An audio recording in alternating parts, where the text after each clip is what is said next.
حدیث کی کتابوں میں ایک بہت اہم روایت بیان ہوئی ہے جسے حدیث جبرائیل کہا جاتا ہے۔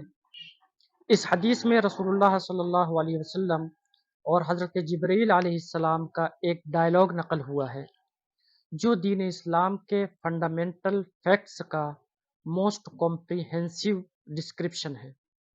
اس ڈائلاگ میں ایک جگہ حضرت جبرائیل علیہ السلام سوال کرتے ہیں، یا رسول اللہ احسان کیا ہے؟ جواب میں اللہ کے رسول صلی اللہ علیہ وسلم ارشاد فرماتے ہیں کہ اللہ کی عبادت ایسے کرو جیسے تم اسے دیکھ رہے ہو۔ اگر تم اسے نہیں دیکھتے تو کیا ہوا؟ وہ تو تمہیں دیکھ ہی رہا ہے۔ قال فاخبرنی عن الاحسان قال ان تعبد اللہ کانک تراہ فان لم تکن تراہ فانہ یراک۔ یہاں ایک بہت ہی انٹرسٹنگ بات یہ ہے کہ اللہ کے رسول صلی اللہ علیہ وسلم نے یہ نہیں فرمایا ان تصلی للہ کانک تراہ کہ تم نماز اس طرح پڑھو جیسے اللہ کو دیکھ رہے ہو، بلکہ فرمایا ان تعبد اللہ کانک تراہ، تم اللہ کی عبادت اس طرح کرو، اس کی بندگی اس طرح کرو گویا تم اسے دیکھ رہے ہو۔ اگر تم نہیں دیکھتے تو کیا ہوا؟ وہ تو تمہیں دیکھ ہی رہا ہے۔ اب ہمیں سمجھنا یہ ہے کہ عبادت کیا ہے۔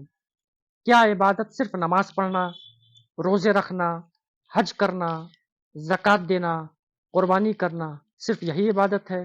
نہیں، بلکہ یہ عبادت کا ایک خاص حصہ ہے، یہ عبادت کی ایک خاص قسم ہے۔ عبادت کہتے ہیں ہر اس کام کو جو خدا کی رضا اور اس کی خوشنودی کے لیے کیا جائے، ہر اس کام کو جو اس کی اطاعت میں سر انجام دیا جائے۔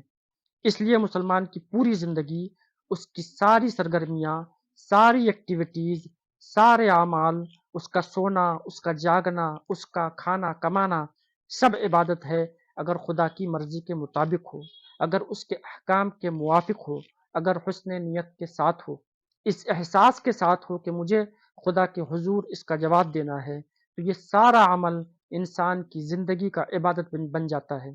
اب آئیے حدیث کی طرف۔ اللہ کے رسول صلی اللہ علیہ وسلم ارشاد فرماتے ہیں کہ اللہ کی عبادت ایسے کرو جیسے تم اسے دیکھ رہے ہو۔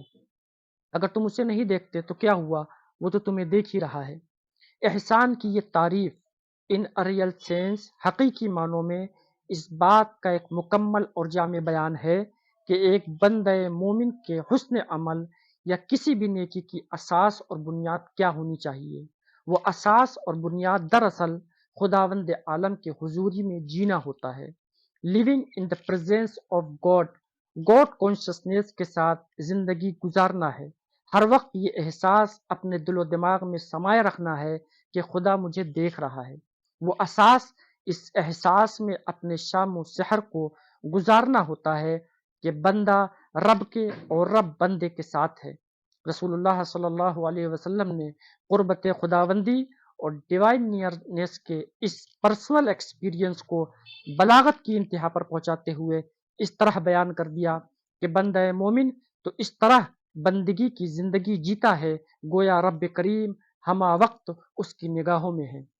لیکن ظاہر ہے کہ خداوند عالم وہ ہستی ہے کہ لا یدرکہ الابصار، اسے آنکھیں دیکھ نہیں سکتی۔ اٹ از امپوسیبل ٹو سی ہم۔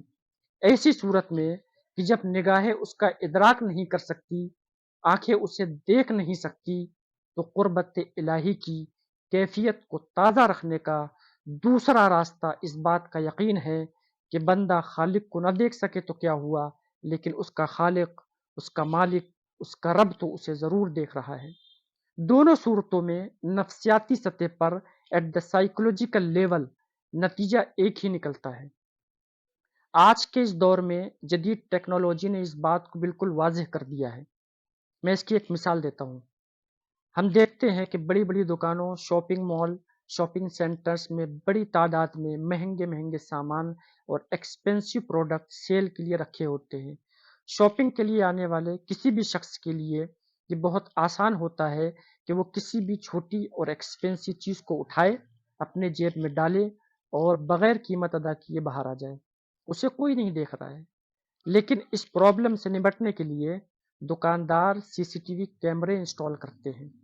کیمروں کے ساتھ جگہ جگہ لکھ دیا جاتا ہے you are under surveillance of C C T V camera, آپ سی سی ٹی وی کیمرے کی نگرانی میں ہیں۔